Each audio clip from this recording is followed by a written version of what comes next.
అందరికీ నమస్కారం అండి. కొడుకుని నమ్మి పొలం అమ్మి కొడుకు కోసమని తండ్రి కూడబెట్టిన డబ్బులు చదువులకి వాటికి కొడుకు ఉపయోగపడుద్ది, నా కొడుకు ప్రయోజకుడై నన్ను ఉద్ధరిస్తాడు అనే ఉద్దేశంతో అతను అన్నీ సమకూర్చి పెట్టుకున్నాడు. తండ్రిని ఏం చేశాడంటే, నా మాట చెల్లట్లేదు, దుర్వ్యసనాలకు అలవాటు పడిపోయాడు. ఈ డబ్బు ఎంత పట్టుకెళ్ళినా ఖర్చు పెట్టగల శక్తి ఉంది అతను, ఎందుకంటే అటువంటి అలవాట్లు ఉన్నాయి కనుక ఎన్ని డబ్బులైనా ఖర్చు అయిపోతూ ఉంటాయి. అలా ఖర్చు పెట్టేసుకుని ఇప్పుడు అమ్మేసి పొలం పక్కన పెట్టిన డబ్బులు కూడాను తీసేసుకుని ఖర్చు పెట్టేసుకుంటానికి ఇది తప్పు అని వారించినందుకు, నువ్వు ఇలాంటివి చేయకు, నీ భవిష్యత్తు చూసుకో, మంచి చదువు చదువుకో, మంచి ఉద్యోగం చేసుకో, నీకు నేను అండగా ఉండి అన్నీ చేస్తానని తండ్రి చెప్తే మాట పెడచెవిని పెట్టి తండ్రిని తీసుకెళ్ళి మాట ఉందని తండ్రిని చంపేంత దిగజారిపోయిన పుత్రరత్నాలు. ఈ పుత్రుడు పుట్టాడు అంటే పున్నామ నరకాలని దాటిస్తాడని చెప్పేవారు వరకు కాదు.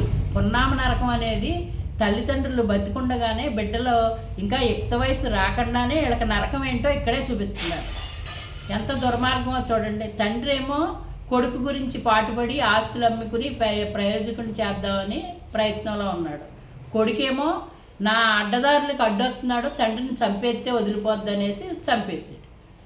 ఎంత కరెక్ట్ చూడండి. తండ్రి కరెక్టా, కొడుకు కరెక్టా? కొడుకు దిగజారుడుతనం తండ్రి దగ్గర బయటపడింది, కన్నా తండ్రినే హతమార్చాడు.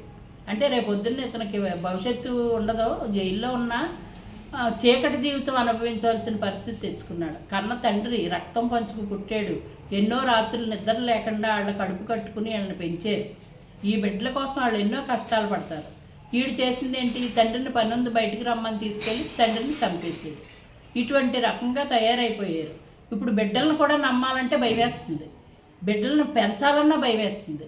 నాతో ఒకళ్ళు అన్నారు, బిడ్డలు లేకపోతే సుఖం అండి, ఉండి నేను నరకం పడలేకపోతున్నాను, బిడ్డలు లేకుండా ఉంటే సుఖం అండి అని ఒక తల్లి చెప్పింది నాకు.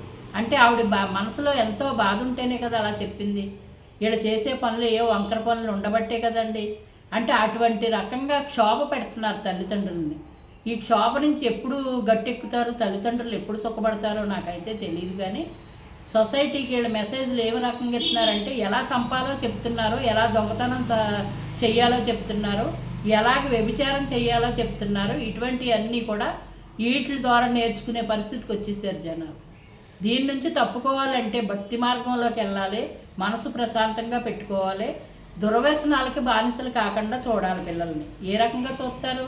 వీళ్ళు చేయి దాటిపోతుంటే వాళ్ళ మట్టుకు ఎంత నియంత్రణ చేయగలరు? వీళ్ళని నియంత్రణ చేయలేరు కదండి.